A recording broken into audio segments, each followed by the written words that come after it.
저는 DBS가 가장 좋은 점은 사람인 것 같습니다. 사람이. 네.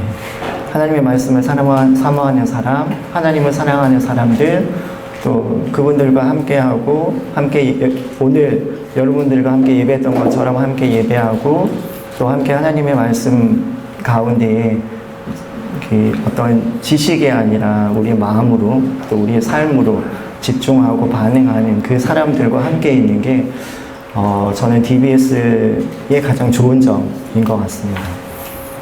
제가 성경연구센터에 있기 전에 아까 그 용용 간사님 말씀하셨던 것처럼 열방대학에서 학생 그 행정을 담당을 했었거든요. 그때는 늘 제 앞에 컴퓨터가 있었고요. 그 옆에는 학생들, 그 열방대학에 지원한 학생들 원서나 아니면 서류들이 있었습니다. 그래서 가끔 정말로 제가 누군가가 대화해야 하고 싶으면 그냥 모니터랑도 이야기하고 그냥 그 학생들 지원서 뭐 이렇게 얘기하기도 하고 하는 시간들을 가졌습니다. 근데 DBS를 하면서 저에게 주어진 소그룹도 있고, 그리고 부족하지만 저에게 맡겨준 원어원 학생도 있고, 그래서 함께 삶을 듣고 함께 삶을 나누고, 제가 뭐 가르칠 건 없더라고요. 그냥 이야기 들어주고 하면서 이 DBS가 참 좋은 학교구나. 그리고 이제 제가 아무것도 하지 않아도 스스로 하나님의 말씀을 알아가고, 여러분 DBS 과제 가운데 여러분 제일 힘들어하시는 과제 있잖아요. IBS요.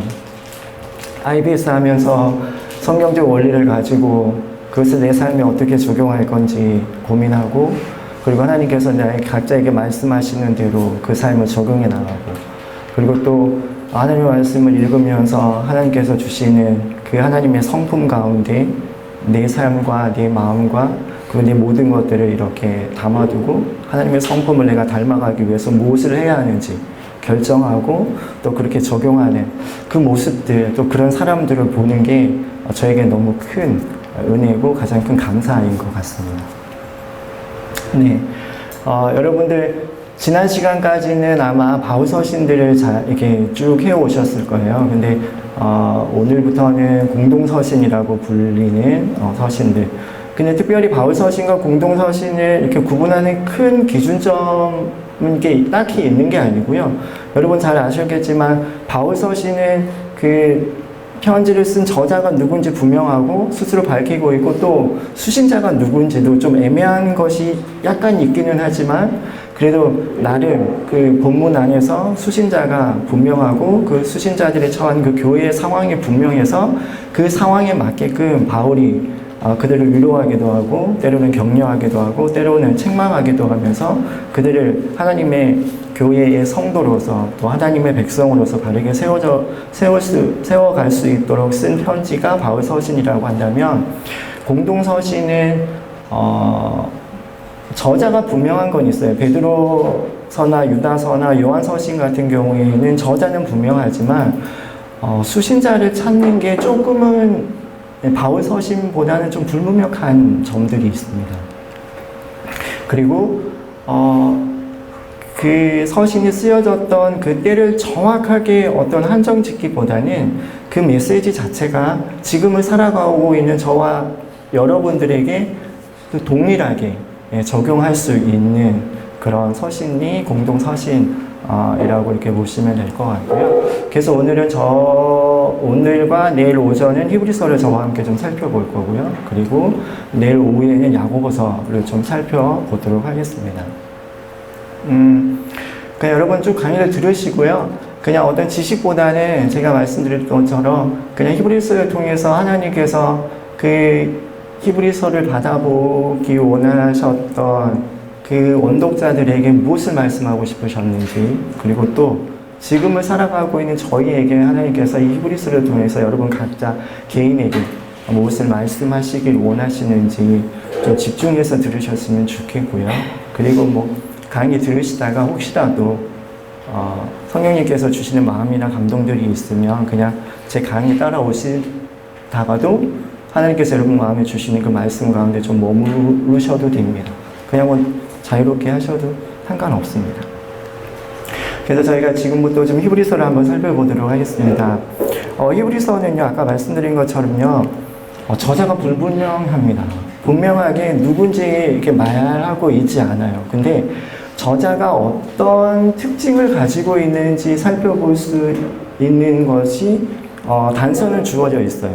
2장 3절에 보면 이 저자는요, 예수님부터 직접 복음을 듣지 않은 사람처럼 보입니다. 즉 사도는 아니겠고, 또 예수님이 살아계셨을 때에 그 33년 동안 살아계신 예루살렘에서 이렇게 공생의 기간에 함께 했던 사람은 아닌 것처럼 보여요.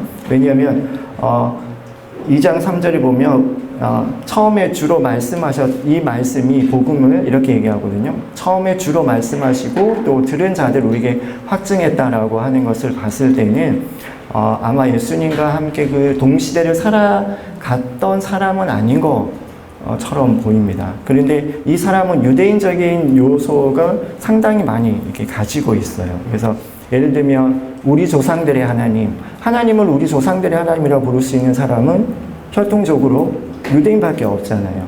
물론 지금이야 아브라함을 갈라디아서에서 보면 아브라함을 믿는 믿음으로 말미암는 자는 아브라함의 자손이고 그래서 그들이 하나님의 백성이다라고 해서 우리 모두가 하나님을 아버지라고 부르고 우리 조상이라고 부를 수가 있겠지만 그 당시에는 유대인들이 우리 조상들이 하나님께서 말씀하셨다라고 이야기할 수 있고 또 아브라함의 자손이나 또 조상 아브라함 그리고 또 하나는요 이 저자는 구약에 대한 많은 인용을 하고 있습니다. 거의 한 35회 정도로 직접적으로 구약을 인용하는데 이 구약은 히브리어로 된 구약 성경이 아니고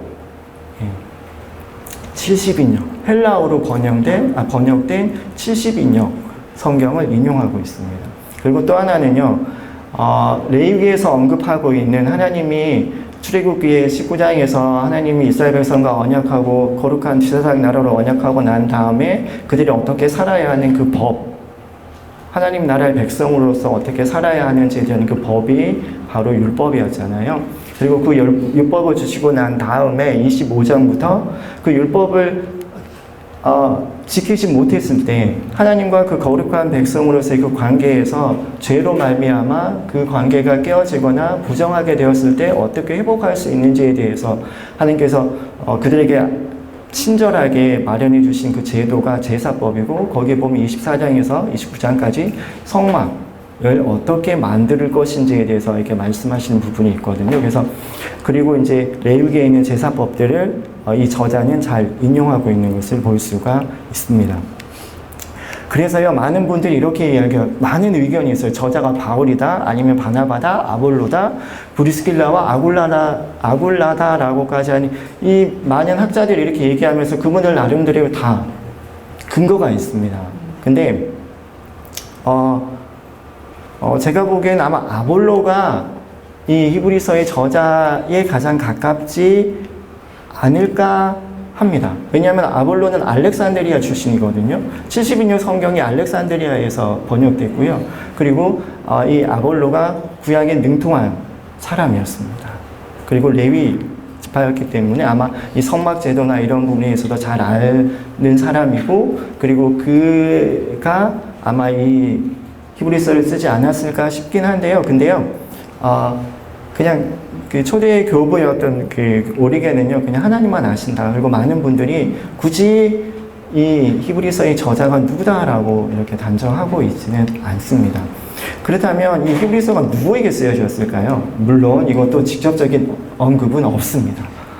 그냥 히브리 교회에게라고 이렇게 쓰거나 히브리인의 교회라고 썼으면 그냥 알 수 있겠지만, 그 히브리서도 원독자를 그 분명하게 이렇게 밝혀주는 증거는 없고요. 대신에 저자와 마찬가지로 원독자도 유대인적인 특징을 많이 이게 가지고 있는 것을 볼 수가 있습니다. 근데 또 하나는 이들도 동일하게 저자와 마찬가지로 예수님으로부터 직접 복음을 들었던 그 예수님이 살아계셨던 그 공생의 기간에 세대를 살았던 사람이 아니라 예수님에 대한 이야기, 그 복음을 전해 들은 사람들입니다. 여러분 이거 좀 기억해 두세요. 예수님을 직접 목격하지도 않았어요. 예수님이 행하신 일들을 보지도 못했어요. 그럼 이들은 어떻게 믿음을 가진 건가요? 들었어요. 네.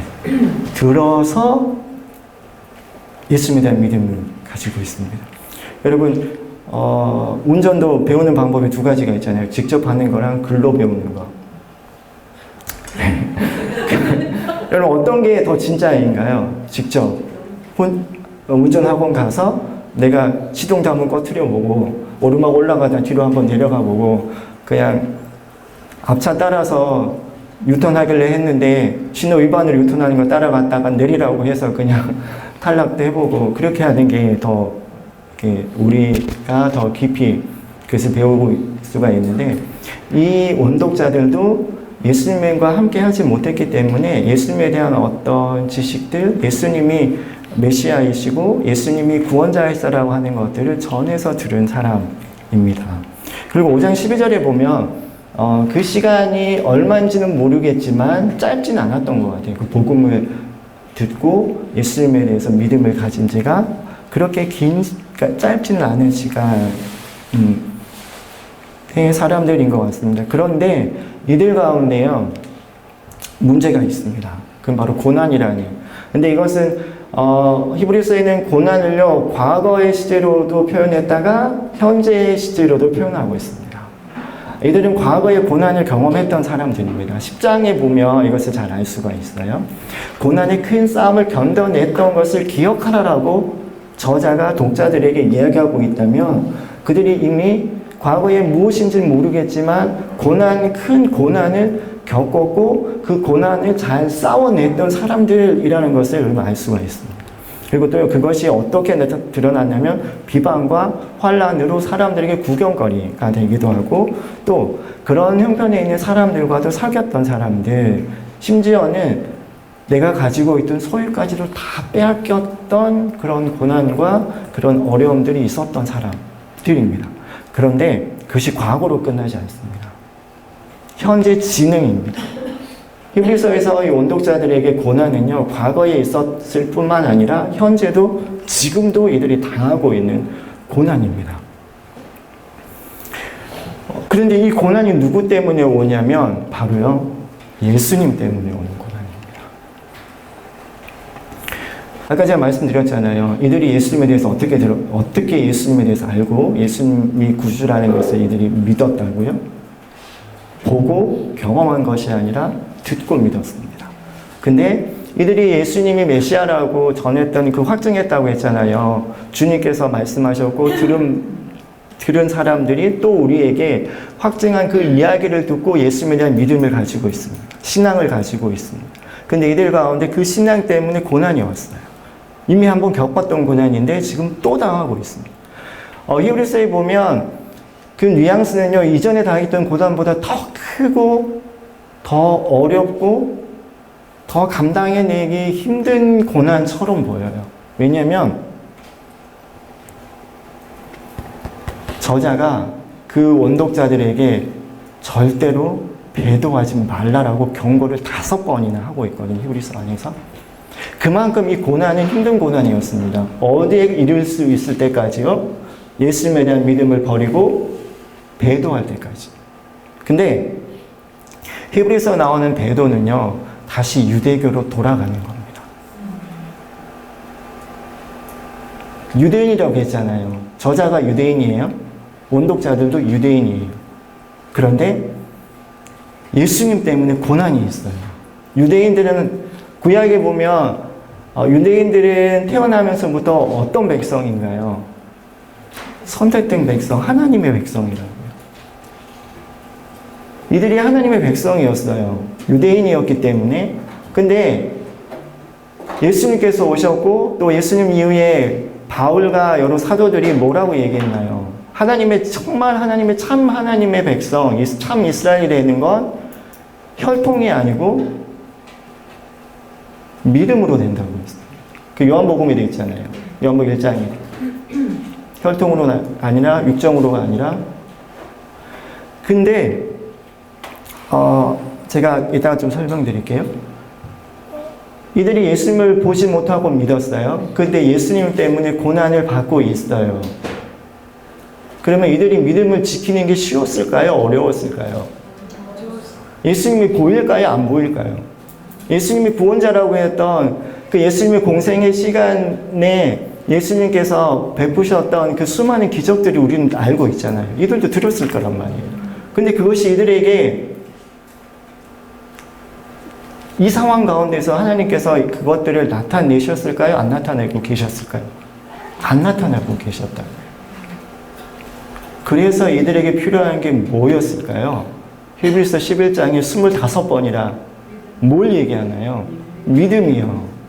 아까 용하사님 예배할 때 어떻게 했어요? 믿음이 없이는 하나님을 기쁘시게 하지 못한다고요.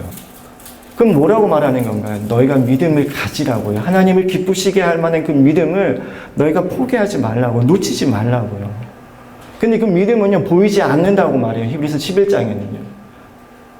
노아요, 보이지 않는 일에 경고하심을 받았지만 경외함으로 순종했어요. 그 결과가 뭔지 아세요? 자신의 집을 구원했을 뿐만 아니라 이후에 믿음으로 말미 믿음을 쫓는 의의 상속자가 되었다고요. 그 믿음이 지금 이들에게 필요한 상황입니다. 근데 놀랍게도요, 저자는요, 예수님의 이미지를 이들에게 그들과 똑같이 고난받는 이미지로 설명하고 있습니다. 여러분, 마가복음 배우셨죠? 마가복음이 누구에게 쓰여졌나요? 고난당하고 있는 이방인 그리스도인. 언제요? 네로 박해 때요. 그 마가복음의 주제가 뭔가요? 고난받는 종이요. 근데 그분이 누구신데요? 복음이요. 왕이요. 왕으로 오셨는데 어떻게 오셨어요? 고난받는 종으로 오셨어요. 십자가를 지고 죽으셨다고요. 근데 그게 그 고난당하고 있는 이방인이 그리스도인들에게 복음이다라고 얘기하잖아요. 그분이 바로 하나님의 아들이다라고 얘기하고 있습니다. 그리고 비슷한 시기에 쓰여졌다고 생각하는 베드로 전서에서도요, 고난의 이야기를 참 많이 하고 있습니다. 그러면서 예수님께서 종으로 어떻게 고난 받으셨는지 이야기하고요. 그러면서 너희가 그 고난에 참여하는 것을 기쁘게 여겨라고 얘기하고요. 그 고난에 참여하는 것이 하나님의 은혜다라고 얘기하고 있습니다. 그 고난 중에 있는 그 원독자들에게 예수님의 고난을 받는 이미지를 이렇게 이미지로 예수님을 소개하면서 놀랍게도요, 예수님께서 그렇게 고난 받으셨던 이유에 대해서 얘기하고 있는 게 뭐냐면, 우리와 똑같이 되시기 위해서 고난을 받으셨고, 그렇기 때문에 그분은 우리를 도우실 수가 있다라고 이야기하고 있습니다. 그래서 그분은 우리의 연약함을 어떻게 하실까요? 모르실까요? 아실까요? 아세요. 우리를 동정하실 수 있는 분이십니다. 그리고 그분은 우리를 구원하실 수 있는 분이다라고 이렇게 이야기하고 있습니다. 그리고 이들은요, 이탈리아에서 온 사람, 아마 로마와 관련된 지역과 관련되어 있는 것처럼 보입니다. 그리고 또 하나요, 그렇다면 이들은 어떤 상황에 있나요? 원독자들을 저희가 이렇게 결정지어 본다면, 과거에 고난이 있었어요. 유대인이에요. 유대인이지만 예수님을 믿는데 과거에 고난이 있었고, 지금 또 그 믿음 때문에 고난 가운데 있는 사람들이라고 볼 수가 있고요. 특별히 이렇게 로마, 이탈리아라고 표현된 그 로마에서 온 사람들, 아마 로마 지역에서 이렇게 벗어나 있는 사람들인 걸로 보고, 그러면 로마에서 받고 있는 유대인 그리스도인들이 아닐까라고 생각해 볼 수가 있습니다. 그러면 언제 쓰여졌는지 잠깐 살펴볼게요. 아마 이런 성막 제사와 제사장 제도 있고, 여전히 그 성전에서 제사가 드려져 있는 것처럼 이렇게 기록하고 있는 걸로 봐서는, 성전이 AD 70년에 이렇게 멸망하잖아요. 디도 장군에 의해서. 그래서 그 전에 아마 쓰여졌을 것 같고요. 그런데 아까 제가 원독자들이 과거의 고난을 이미 한번 겪었고 지금도 고난을 겪고 있다라고 했었잖아요. 그 로마에 살고 있었던 유대인 그리스도인들이 크게 당했던 고난은 1세기에서는 이 3번 정도 볼 수 있습니다. 첫 번째는 AD 49년에 글라우디오 황제의 칙령에서 그 유대인들이 그 예수님 크리스투스 때문에 분쟁이 있었고, 그때 이제 그 황제였던 글라우디오가 그 어떤 그냥 시시비비를 가리지 않고 그냥 유대인들은 다 로마 밖으로 추방해 버렸던 사건이 있었거든요. 그리고 나서 이제 AD 64년에 글라우디오 이후에 54년에 이제 네로가 황제가 되고 나서 64년에 보면 7월에 큰 화재가 일어나게 됩니다. 그리고 여러분 잘 아시는 내용이에요. 그리고 그 화재로 인해서 그때 로마시가 14개 구역이었는데요. 13개가 거의 13개 구역이 거의 하고요. 여기는 아예 전소가 되고 나머지 구역도 많이 피해를 입게 됩니다. 근데 여기 보면 여기 14구역이 있잖아요.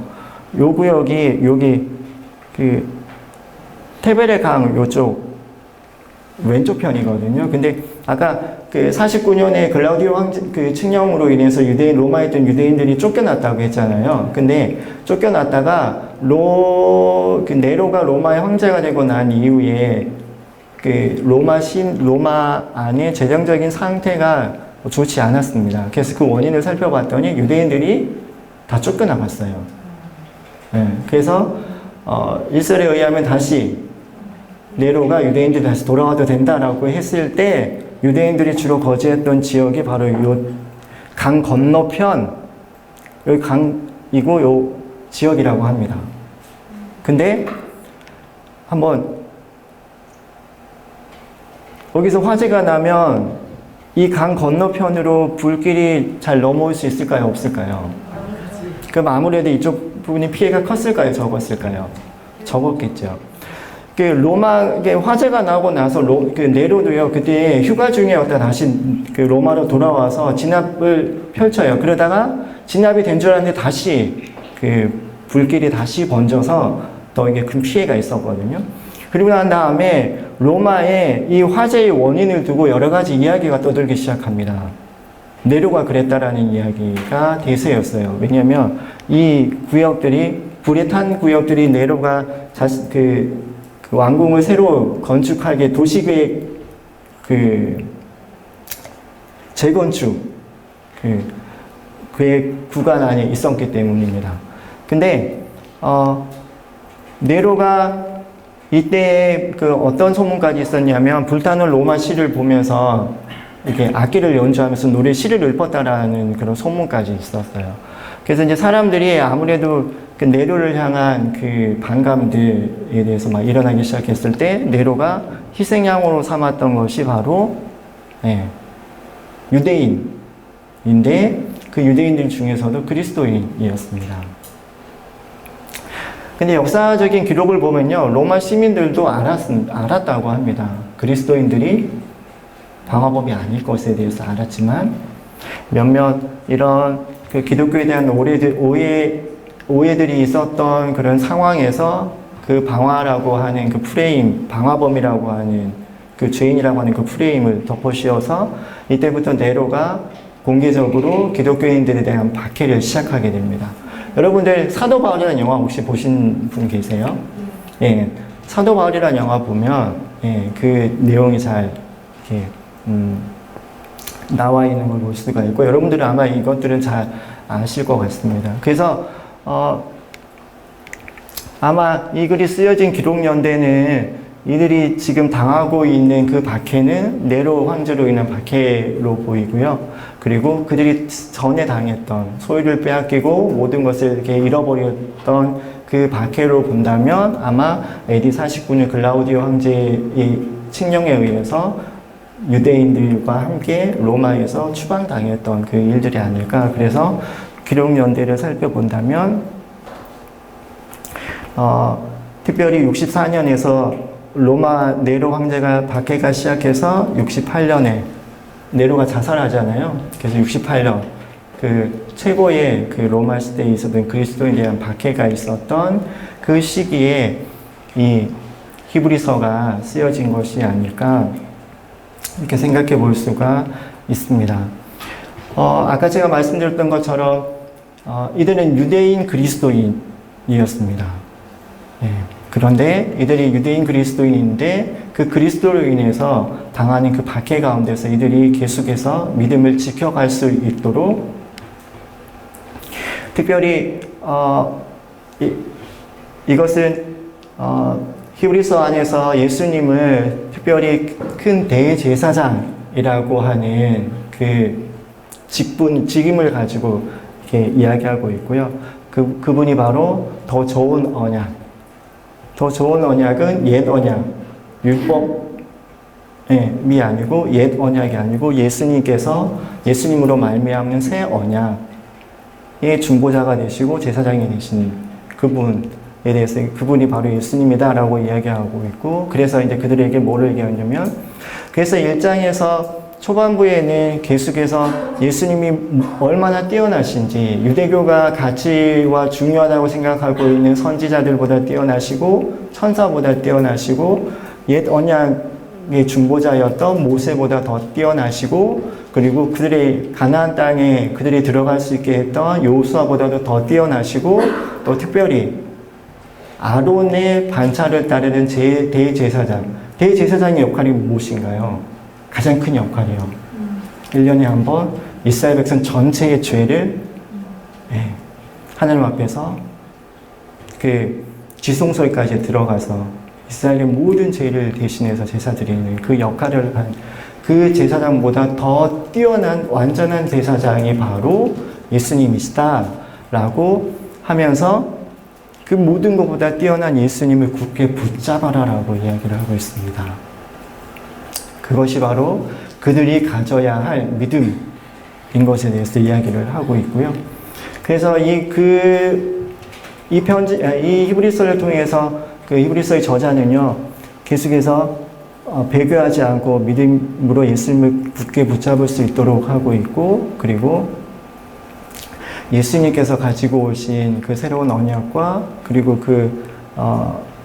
그것들이 이미 그들이 가지고 있는 그 율법과 옛 언약에 속한 것보다 더 뛰어나다는 것을 알고 보세요.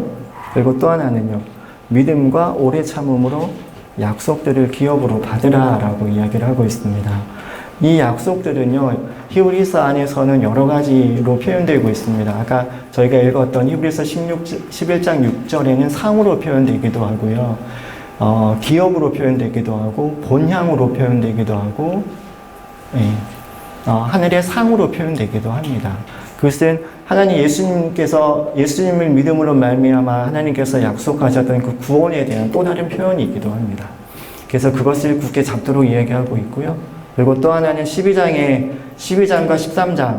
13장에서 그 고난 가운데 있지만 그것이 뭐라는 것을 깨닫게 하냐면 하나님의 사랑 때문에, 그리고 그 고난이 하나님께서 너희를 싫어하시거나 너희를 버려서 그런 것이 아니라, 너희 죄 때문이 아니라 너희가 하나님의 참 아들로, 하나님께서 사랑하시는 아들을 채찍질하시고 징계하시는 것처럼 너희가 지금 하나님께서 너희를 그렇게 대우하고 있으니까 너희 포기하지 말고 끝까지 죄와 싸우고 그 믿음의 길을 달려가고, 또 하나는요, 그 가운데서 계속해서 예수님을 따르는 삶을 선택하도록 하기 위해서 이 히브리서를 썼다라고 보시면 됩니다.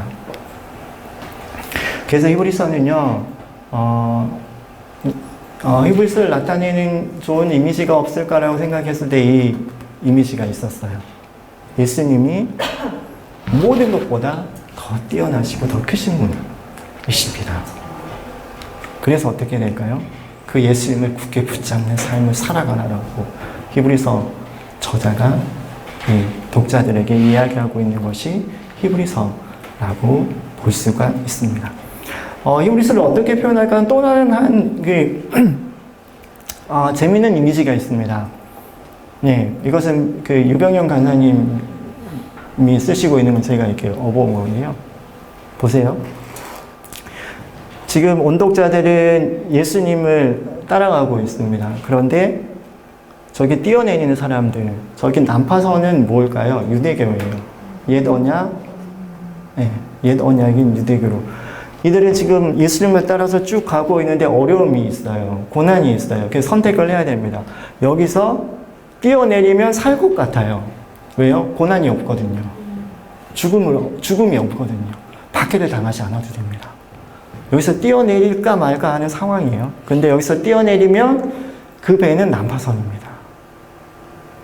옛 언약, 옛 율법에 속한 것, 예법에 속한 것은 이미 끝났습니다.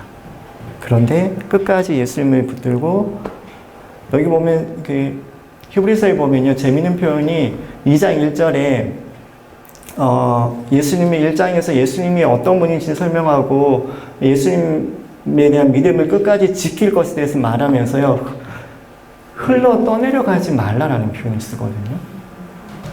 그리고 또 하나는 10장에 가면요, 우리가 가지고 있는 그 소망은요, 영혼의 닷 같다라고 표현을 하고 있습니다. 그래서 소망의 항구, 구원의 최종 목적지인 예수님을 따라서 끝까지 떠내려가지 말고, 여기서 뛰어내리지도 말고, 견고하게 끝까지 그 항해를, 예수님께서 가시는 그 길을 예수님을 붙들고 떠내려가지 말고, 예수님께서, 하나님께서 약속하신 그 약속의 그 기업, 약속의 상, 본향, 거기에, 그리고 거기엔 또 안식이라는 표현으로도 그것을 히브리서에는 표현하고 있습니다. 그 안식을 너희가 누려라. 그것을 누리는 길은 지금 보이지 않지만 그 예수님을 끝까지 믿고 배도하지 않는 길이 바로 너희가 하나님께서 약속하신 그 구원을 얻는 길이다라고 이야기하고 있는 것이 히브리서입니다. 이것은 히브리서 전체의 그 구조인데요, 크게 두 부분으로 볼 수 있습니다. 1장에서 10장 18절까지는요, 예수님께서 얼마나 더 뛰어나신 분이신지를 이야기해 주고 있습니다. 예수님께서 모든 것보다 더 뛰어나신 분이시다라고 이야기하고 있고요. 그리고 이제 저희가 잘 아는 것 10장 19절에서 13장 25절까지는요, 그렇기 때문에 그 모든 것보다 뛰어나신 예수님을 붙드는 삶이 무엇인가에 대해서 이야기를 해주는 것이 히브리서이고요.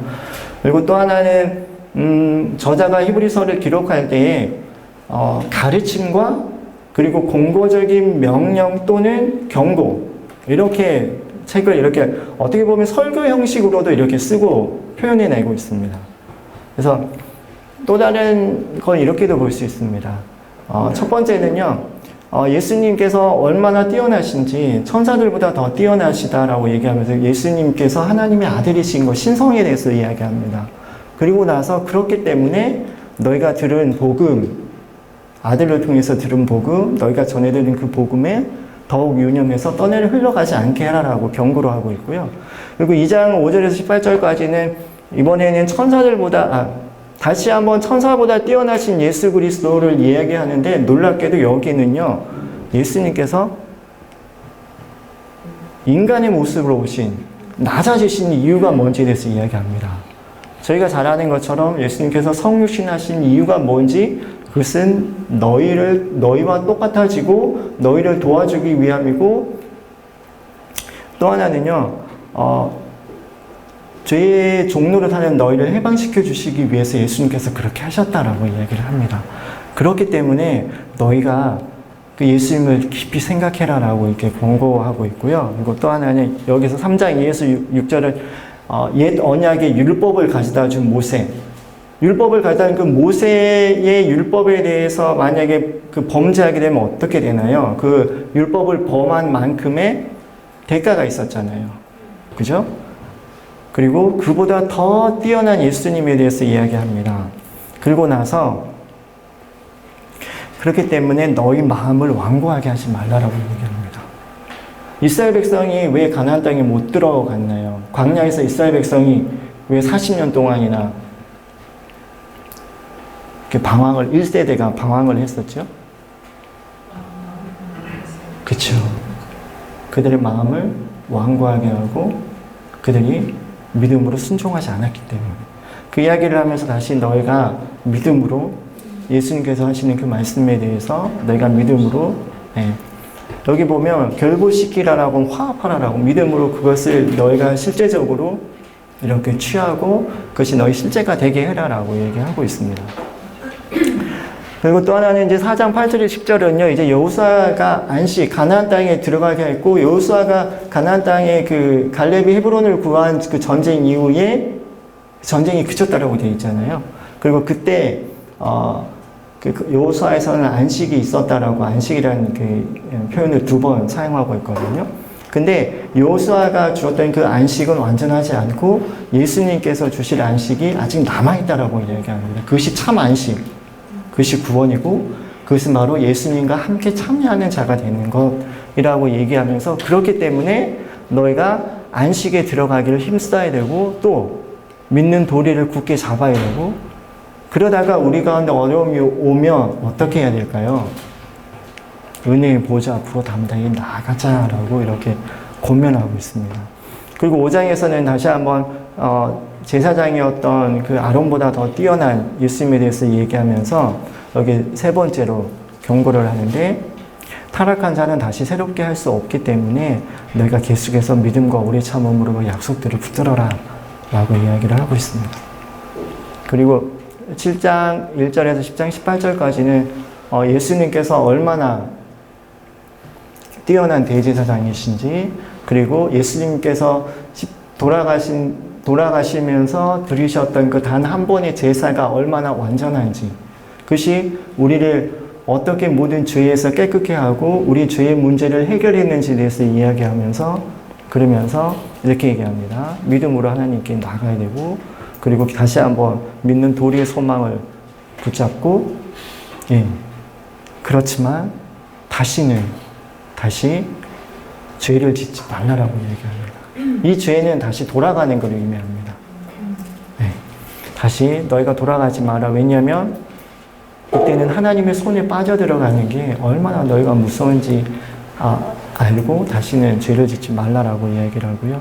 그러면서 끝까지 너희의 담대함을 버리지 말라. 믿음을 버리지 않으면 큰 상을 얻게 된다라고 이야기하고 마지막으로는 여러분 잘 아는 것처럼 11장 1절에서 40절에 믿음의 선진들 특징은 보지 못하는 걸 보고요, 바라고요, 선택했던 사람들입니다.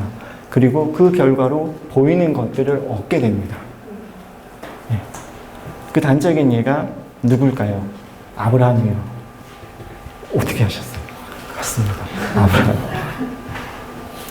그렇기 때문에 너희는 그 믿음의 선조들보다 더 뛰어난 온전하신 예수님을 히브리서 12장 1절에서 어떻게 표현하고 있나요? 믿음의 주요 온전케 하시는 이. 왜요? 이들은 예수님을 보지 못하고 있어요. 하지만 너희가 그분을 바라봐야 된다는 믿음으로 바라보고 그분을 따라서 그 믿음의 경주를 끝까지 해야 한다라고 이야기하고 있고요. 그리고 다시 한번 삼가 말씀하신 일을 경고하지 말아라 라고 이야기하고 마지막 결론적인 명령은 뭐냐면 예수님께서 어떤 삶을 사셨나요? 예수님의 고난의 가장 큰 어떤 하이라이트라고 한다면 예수님께서 치욕을 짊어지시고 영문 밖으로 나가셔서 십자가에서 돌아가셨잖아요. 그래서 이 원독자들도 뭐라고 얘기하나요? 그들이 당하는 고난이 어떤 거라고 얘기하나요? 당연한 거라고요. 당연한 거라고 이야기하고 있습니다. 그리고 그 치욕을 짊어지고 영문 밖으로 그에게 나아가자라고 이야기를 하고 있습니다.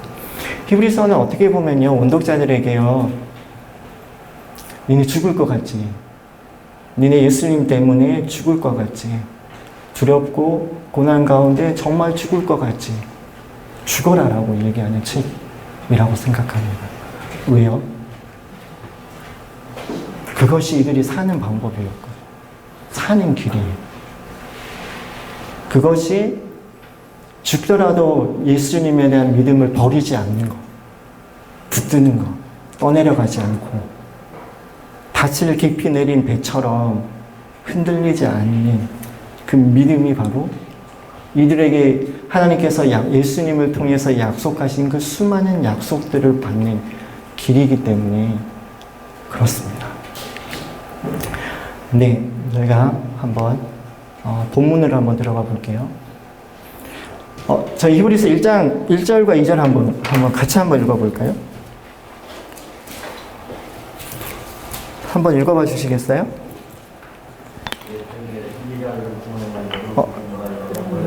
네, 잠시만요. 다시 한번 저희 한 목소리로 한번 읽어볼게요. 시작.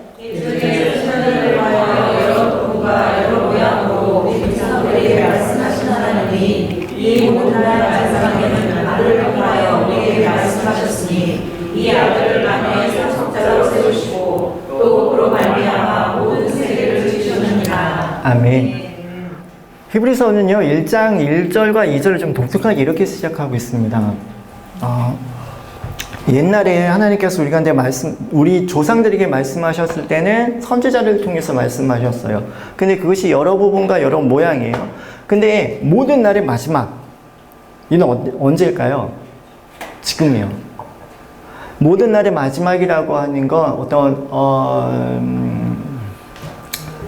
이 당시에는 이게 예수님께서 오셔서 다시 오실 그 사이, 이거를 얘기합니다.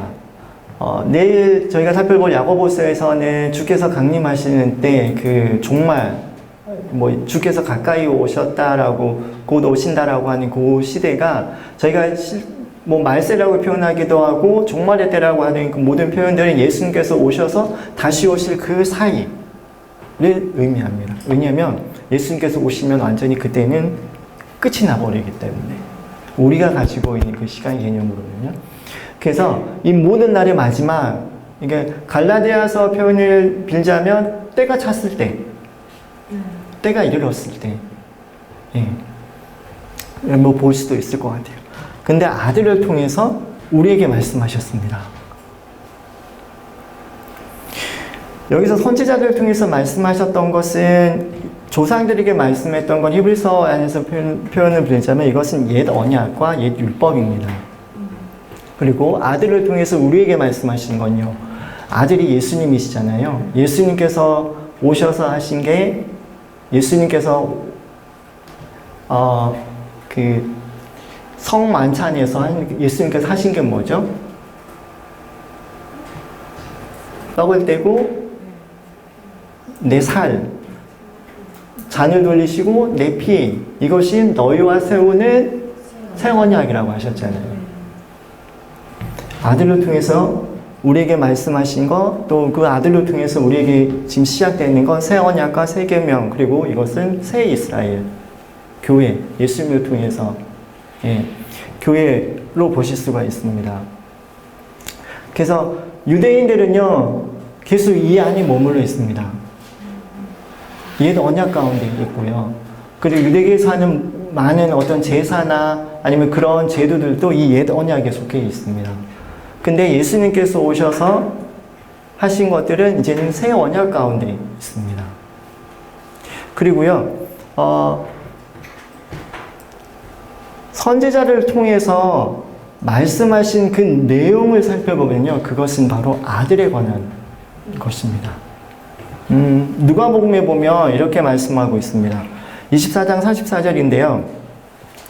모세의 율법과 선지자의 글과 시편의 날을 가리켜 기록된 모든 것이 이루어져야 한다. 시편과 선지자의 글, 그 다음에 모세의 글, 시편, 이것은 구약 성경을 이렇게 분류하는 히브리인들의 방식입니다. 그래서 모세의 글은 모세의 율법이고요. 선지자들을 선지자의 글로도 표현합니다. 선지서요. 그리고 시편은 시편을 포함한 그 아가서라든가 전도서라든가 잠언도 그것을 시편으로 했을 때 지금 여기서 말하고 있는 것은 이 선지자를 통해는 그 모든 것들이 누구에 대한 예언이라고 얘기하고 있는 거냐면 아들이신 예수님에 대한 예언. 선지자들을 통해서는 그렇게 얘기했지만 그 선지자들이 예언했던 그 아들을 통해서 지금 우리에게 말씀하시는 분이 하나님이시다라고 얘기를 하고 있습니다. 그래서 이 아들이 누구라고 이야기하고 있냐면요. 2장에서 3절은요. 선지자들이 말했던 그 아들, 그리고 이 지금 우리에게 아들을 통해서 말씀하시는 그 아들이 누구냐면 아들이 바로 예수님 이신 것을 이야기하고 있으면서 그분이 만유의 상속자이고 그분이 창조주 이신 것을 이야기합니다. 그리고 하나님과 그분이 하나님이시다 라고 얘기하고 있죠. 그리고 또 하나는 이분은 모든 능력의 말씀으로 만물을 붙드시고 운행하시고요. 그분은 놀랍게도 죄를 정결케 하시는 분이라고 이야기합니다. 그리고 그분은 지극히 크신 하나님의 우편에 앉으신 통치자이시고 그분은 그게 앉으셔서 하시는 일이 뭐냐면 우리를 위해서 중보하고 계신 분이시다 라고 이렇게 이야기를 하고 있습니다. 선지자들이 말했던 그 아들이 바로 예수님이신데 이 아들을 통해서 지금 이 원독자들에게 이야기를 하고 있는 것이 있다라고 이야기를 하고요. 그리고 이 아들을 통해서 이야기하고 있는 것이 바로 이후에 나오는데 근데 히브리서에서는요. 예수님의 만유의 상속자라고 표현하고 있잖아요. 근데 이 상속자를요.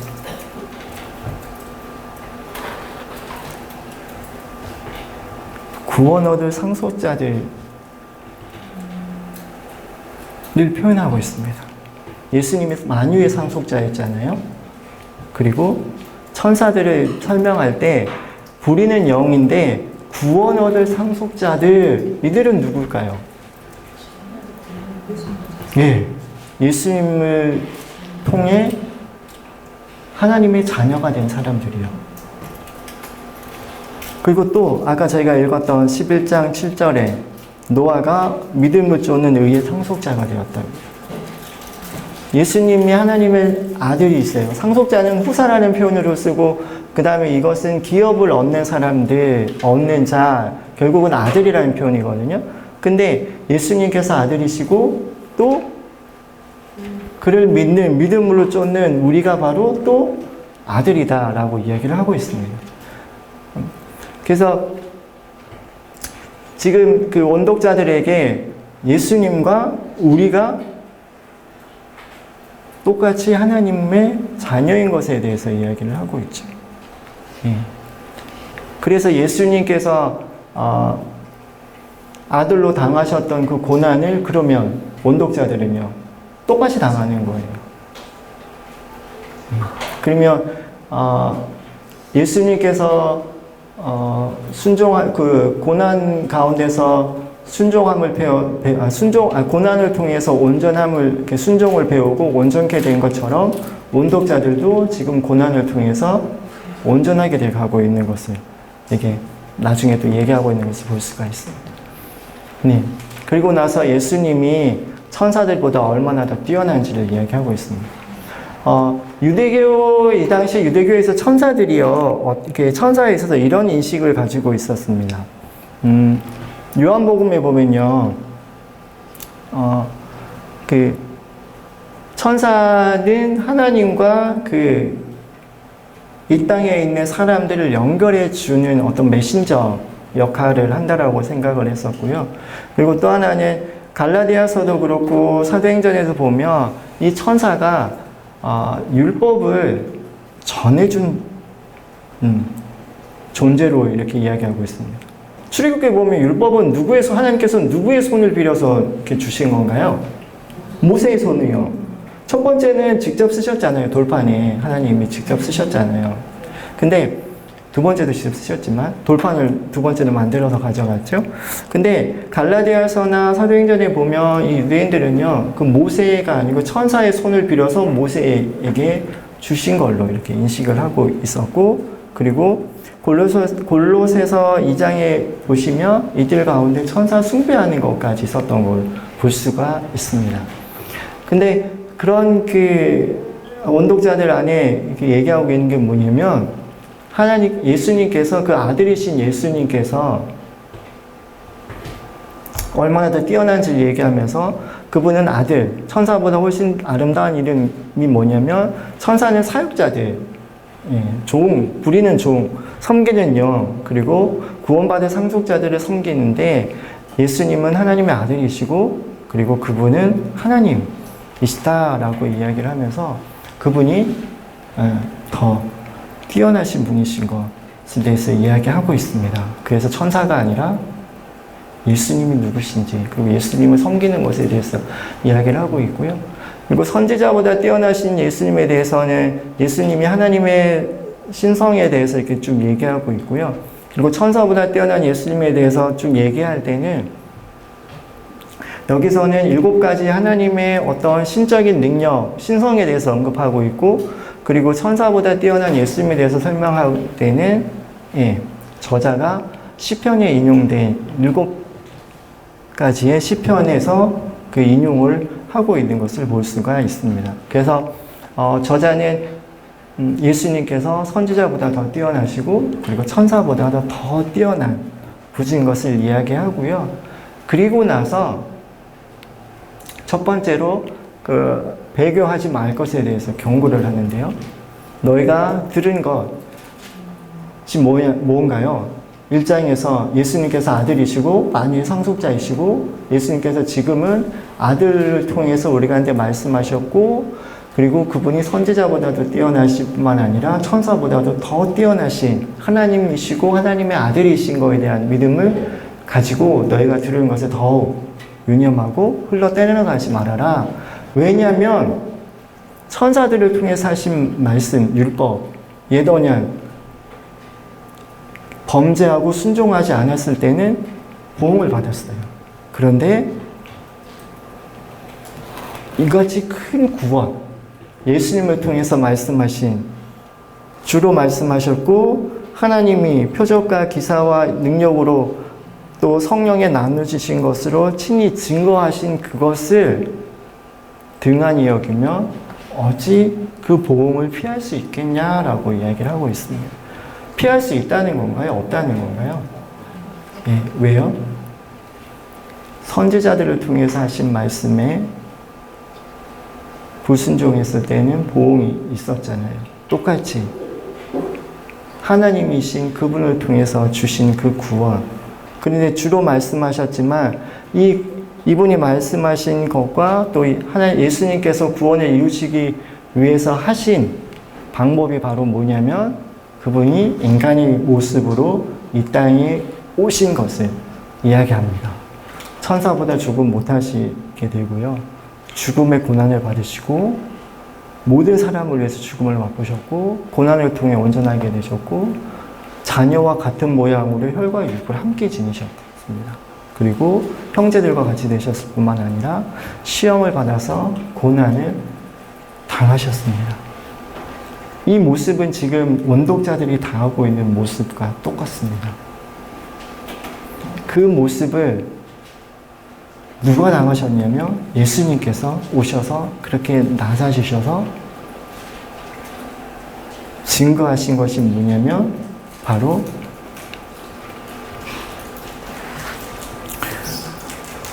이 구원입니다.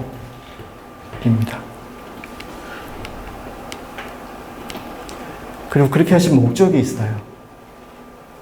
그것은 모든 사람을 위해서 죽음을 맛보려 하시는 거고요. 또 우리를 형제라 부르기 위해서 또 사망의 세력을 잡은 자 마귀를 멸하시고 또 우리를 놓아주기 위해서 그러셨습니다. 그리고 천사가 아니라 아브라함의 자손을 붙들어주기 위해서 그러셨고 또 하나는요. 백성의 죄를 속량하시기 위해서 그리고 시험을 받아서 고난을 당하셨기 때문에 시험 받는 자들을 도우시기 위해서요. 이것이 바로 예수님의 그 고난, 인간의 모습으로 오셔서 그분이 고난을 당하셔야만 하셨던 이유라고 이야기를 하고 있습니다. 여러분, 하나님, 아까 1장 초반에서는요, 천사보다 더 뛰어나신 분을 얘기하시면서 선지자보다 더 뛰어나신 분을 이야기하시면서 그분이 하나님이신 것을 이야기했습니다. 그리고 2장 9절부터는요, 그분이 그 하나님이신 그 예수님께서 이 땅에 오셔서 인간의 몸을 입고 오셔서 죽으셔야만 했던 그 이유에 대해서 이야기를 하고 있습니다. 그래서 그 하나님께서 인간의 몸으로 오셔서 자신들을 위해서 고난 받으셨기 때문에 너희가 그 고난 받으신 예수님에 대한 그 구원을 등한히 하지 말고 너희가 들은 것에 대해서 너희가 떠내려가지 말아라 라고 이렇게 이야기를 하고 있습니다.